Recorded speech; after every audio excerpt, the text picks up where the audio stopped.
नमस्कार, मी डॉक्टर मच्छिंद्र बांगर महाराष्ट्रातील आणि देशातील हवामान परिस्थिती संदर्भात ताजा अंदाज देणार आहे. सध्या एक कमी दाबाचं क्षेत्र आपण यापूर्वी सांगितल्याप्रमाणे या ठिकाणी आहे, परंतु त्याचा प्रभाव अजून वाढलेला नाही. म्यानमारच्या बाजूने देखील एक कमी दाबाचं क्षेत्र आहे, परंतु त्याचाही प्रभाव अजून वाढून त्याची दिशा अशी निश्चित झालेली नाही आहे. दक्षिण भारतावर देखील पावसाळी वातावरण या दोन्ही सिस्टममुळे तयार होतं आहे, परंतु त्याचाही प्रभाव अपेक्षे एवढा अजून वाढलेला नाही. आता थोडा पूर्व भारतामध्ये देखील पावसाचं प्रमाण वाढणं अपेक्षित आहे. उत्तर भारतामध्ये एकापाठी एक 2 WD असल्यामुळे उत्तर भारतात पंजाब, हरियाणा, दिल्ली, उत्तराखंड, हिमाचल प्रदेश आणि जम्मू काश्मीरमध्ये देखील पावसाचं प्रमाण वाढण्याची शक्यता आहे. त्याचा थोडा प्रभाव राजस्थानमध्ये पडण्याची देखील शक्यता आहे. काल दिवसभरामध्ये मान्सूनने फारशी प्रगती केली नाही. 16 तारखेला आलेला मान्सून 18 ते 20 तारखेच्या दरम्यान एकाच ठिकाणी थांबलेला आहे. मात्र त्याची पुढची प्रगती होण्यासाठी अतिशय अनुकूल वातावरण आहे. देशातील सर्वोच्च तापमानाची नोंद बांदा या ठिकाणी 48.2 ही गेल्या 2 दिवसात झालेली आहे. मध्य प्रदेश भाजून निघतोय, त्यानंतर विदर्भातही त्याचं लोण पोहोचलं आहे. संपूर्ण उत्तर प्रदेश, दिल्लीपर्यंत त्याचा प्रभाव आहे आणि उष्णतेचा रेड अलर्ट भारतात जाहीर होणं ही धोक्याची घंटा आहे. याला एकमेव उपाय आहे आणि तो आहे झाडं जास्तीत जास्त प्रमाणात लागवड होणं. यावर्षी कमीत कमी एका व्यक्तीने एक झाड लावणं, यापासून याची सुरुवात जरी झाली तरी आपण काही प्रमाणात सावरू शकतो. अन्यथा दरवर्षी आपल्याला या उष्णतेच्या प्रमाणात ग्लोबल वॉर्मिंगमुळे वाढ होताना दिसणार आहे. त्यामुळे शेतकऱ्यांनी शक्यतो मोठी झाडं तोडू नयेत आणि जास्तीत जास्त झाडांची लागवड कशी होईल यावर भर द्यावा, अन्यथा शेती धोक्यात येणार आहे. ही परिस्थिती आपण बघतो 22 तारखेला देखील कायम आहे. मात्र महाराष्ट्राला थोडा या ठिकाणून उसंत मिळणार आहे. गुजरात, महाराष्ट्रामधील उष्णतामान 22 तारखेपासून कमी होण्याची शक्यता आहे. पावसाचं प्रमाण अतिशय नगण्य आहे. 23 तारखेपासून उष्णतेच्या लाटेचा प्रभाव हळूहळू कमी व्हायला सुरुवात होईल, परंतु तरी देखील अनेक राज्यांमध्ये ऑरेंज अलर्ट देण्यात आला आहे. 24 तारखेला देखील ऑरेंज अलर्ट कायम आहे बऱ्याच राज्यांमध्ये. त्यामुळे उष्णतेचा प्रभाव इतक्या सहज संपणार नाही. उष्णतेचा चढलेला पारा 25 तारखेपासून कमी होणं अपेक्षित आहे. काल देशात विशेष पाऊस पडलेला नाही, परंतु तरी देखील दक्षिण भारत आणि थोडं पूर्व भारताच्या बंगालच्या उपसागराच्या किनारपट्टी भागात हलका पाऊस झालेला आहे. गेल्या आठवड्यात म्हणजे 20 तारखेपर्यंत केवळ हिंगोली आणि नांदेड जिल्ह्यात पावसाची नोंद झालेली आहे. पुणे आणि सातारामध्ये तुरळक पाऊस झालेला आहे. लातूरमध्ये बाकी विशेष पावसाची नोंद कुठेही झालेली नाही. गोंदियामध्ये हलका पाऊस झालेला आहे. या पलीकडे पावसाची नोंद झालेली नाही. संपूर्ण आपण जर प्री मान्सून पूर्वमोसमी पावसाचा जर आपण आढावा घेतला तर केवळ धुळे, जळगाव, छत्रपती संभाजीनगर, हिंगोली, पुणे आणि रायगड जिल्ह्याची नोंद ही सरासरीपेक्षा जास्त पावसासाठी होते. इतरत्र विशेष पावसाची नोंद झालेली नाही. महाराष्ट्रासाठी SMW मॉडेल अतिशय महत्त्वाचं आहे आणि त्या दृष्टीने आपण जर अंदाज बघितला तर आज 21 तारखेला महाराष्ट्राच्या बऱ्याच भागात वातावरण बदलणं अपेक्षित आहे. उद्या 22 तारखेला देखील हे प्रमाण महाराष्ट्रामध्ये पावसाचं वाढणं, मान्सून पूर्व पावसाचा प्रभाव महाराष्ट्रात वाढतोय असं स्पष्ट दिसतंय. 23, 24, 25ला देखील हे प्रमाण वाढत जाणं अपेक्षित आहे. अंदमान निकोबार बेटांकडे आणि मध्य अरबी समुद्रामध्ये अपेक्षित असलेलं कमी दाबाचं क्षेत्र तयार झाल्यास मान्सून पुढे सरकण्यास मदत होईल. साधारणपणे आपल्याला मान्सून हा 26-27ला केरळात आणि 4-5 तारखेला महाराष्ट्रात येणं अपेक्षित आहे. शिवाय जूनच्या पहिल्या आठवड्यात सर्वदूर भारतात पावसाचे संकेत आहेत. अद्याप as on today El Nino उद्भवलेला नाही. मान्सून मात्र येऊन 4-5 दिवस झालेले आहेत. अर्ली एंट्री झालेली आहे मान्सूनची. आज 21 तारीख आहे. आपल्याला सगळ्याला माहिती आहे 20-22 तारखेला अंदमानात मान्सून येत असतो, परंतु तो जवळपास 4-5 दिवस अगोदर चाललेला आहे आणि त्याच्यामुळे आपल्याला काही पावसाचे दिवस जास्त मिळण्याची शक्यता आहे. जे काय होईल ते जूनमध्येच होईल हे लक्षात घ्या. जीपीएस मॉडेलने अजून महाराष्ट्रात पावसाचा अंदाज 21 तारखेला दिलेला नाही. उद्या थोडा कोकणामध्ये पावसाचा अंदाज आहे, परंतु विशेष नाही. उत्तर भारतात एक WD येणार आहे.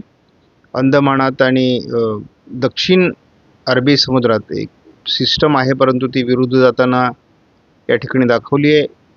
साधारण 26 तारखेला बंगालच्या उपसागरातील सिस्टम थोडी भारताच्या दिशेने मूव्ह करायला सुरुवात करेल असा अंदाज आहे, परंतु विशेष वातावरण दाखवलेलं नाही. भारतातील सर्वाधिक उष्णतेची नोंद होऊ शकते अशी परिस्थिती आहे. आपण बघतो विदर्भ आणि तेलंगणा, आंध्र प्रदेश या भागाकडे उष्णतेची तीव्रता अजून कायम आहे. परंतु आनंदाची गोष्ट म्हणजे कोकण किनारपट्टी आणि संपूर्ण पश्चिम किनाऱ्याला उष्णतेचं प्रमाण कमी होण्याची शक्यता आहे. पावसाचं प्रमाण जर वाढलं नाही तर उष्णतेची लाट जवळपास 30 तारखेपर्यंत कायम राहण्याची शक्यता आहे. आज महाराष्ट्रासाठी आनंद वार्ता आहे. मराठवाडा, पश्चिम महाराष्ट्र, दक्षिण कोकण, मध्य महाराष्ट्रात आज पावसाची शक्यता वर्तवण्यात आलेली आहे. याचं मुख्य कारण बंगालच्या उपसागराच्या बरोबरच अरबी समुद्रात देखील एक कमी दाबाचं क्षेत्र विकसित झालेलं आहे. प्री मान्सून किंवा मान्सून पूर्व पावसाचा मोठा प्रभाव घाटमाथ्यावर दिसण्याची शक्यता आहे. यामध्ये नाशिक, अहिल्यानगर पश्चिम, पुणे, सातारा, सांगली, कोल्हापूर, सोलापूर, सांगली या भागात देखील पावसाची शक्यता आहे. हे पावसाचं वातावरण संपूर्ण कोकण व्यापण्यासाठी 23 तारीख महत्त्वाची आहे. मराठवाड्याचा बराच भाग, पश्चिम महाराष्ट्र, मध्य महाराष्ट्र आणि उत्तर महाराष्ट्राचा थोडा भाग, संपूर्ण कोकण 23 तारखेला पावसाची शक्यता आहे. 24 तारखेला याचं प्रमाण थोडं कमी असेल, परंतु दक्षिण कोकण, पश्चिम महाराष्ट्रात प्रभाव कायम असणार आहे. 25 तारखेला हलका प्रभाव कमी होतोय, परंतु घाटमाथ्यावर कोकणामध्ये, पश्चिम महाराष्ट्रात स्थानिक वातावरणासाठी पोषक स्थिती आहे. हा SMW मॉडेलचा अंदाज. 26 तारखेपासून अगदी विदर्भ, मराठवाडा, पश्चिम महाराष्ट्र, मध्य महाराष्ट्र, दक्षिण कोकण, पश्चिम महाराष्ट्र पावसाचं प्रमाण वाढणं अपेक्षित आहे. 27 तारखेलाही महाराष्ट्राच्या दक्षिणी भागात पावसाचा प्रभाव राहण्याची शक्यता आहे. आपण आज कोल्हापूर, रायगड, रत्नागिरी, सिंधुदुर्ग, सातारा, पुणे, अगदी नाशिक, अहिल्यानगर, बीड या भागात देखील पावसाचा अंदाज आहे. दुपारनंतर छत्रपती संभाजीनगर, जालना, बीड, लातूर, धाराशिव, सोलापूर या भागातही पावसाचा अंदाज आज आहे. म्हणजे आज मान्सूनपूर्व पावसाची सुरुवात चांगली होईल. काल मात्र फारसं पावसाचं वातावरण तयार झालेलं नव्हतं. थोडं नंदुरबार, धुळे, जळगाव या भागात, थोडं दक्षिणेला जळगावच्या वातावरण असण्याची शक्यता आहे. बुलढाण्यात थोडं वातावरण असण्याची शक्यता आहे. हे पावसाचं प्रमाण आपल्याला साधारण उद्या अधिक प्रमाणात कोकणासहित घाटमाथ्यावर वाढण्याची शक्यता आहे. बीड, लातूर, नांदेड, परभणी किंवा अगदी नाशिकच्या, धुळ्याच्या काही भागापर्यंत पोहोचू शकतं.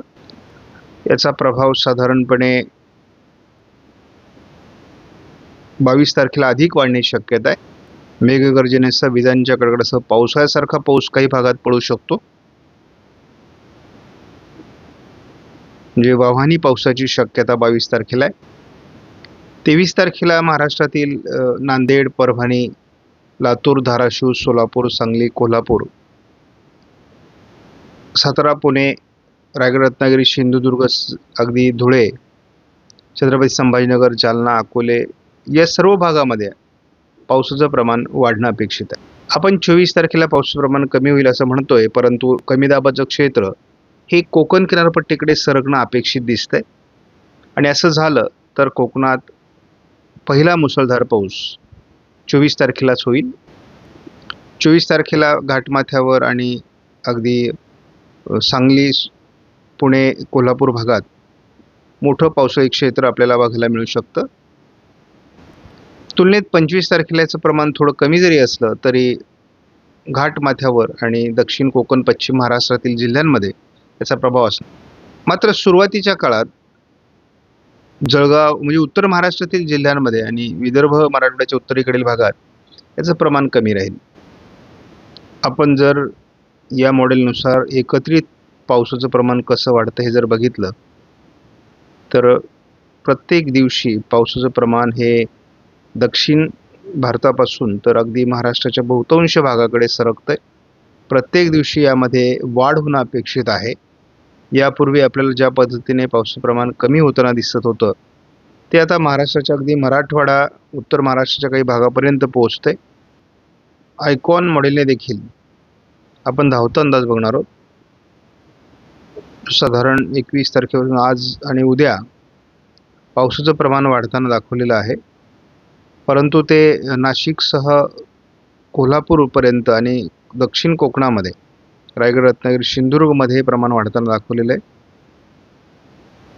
23 तारखेला हे प्रमाण मग थोडं पुण्याच्या पूर्व भागातून सोलापूर, सांगली, कोल्हापूरपर्यंत पोहोचण्याची शक्यता व्यक्त केलेली आहे. आपणास व्हिडिओमधील माहिती महत्त्वपूर्ण वाटल्यास लाईक करा, शेअर करा, चॅनलला सबस्क्राईब करा. धन्यवाद. जय हिंद, जय महाराष्ट्र, जय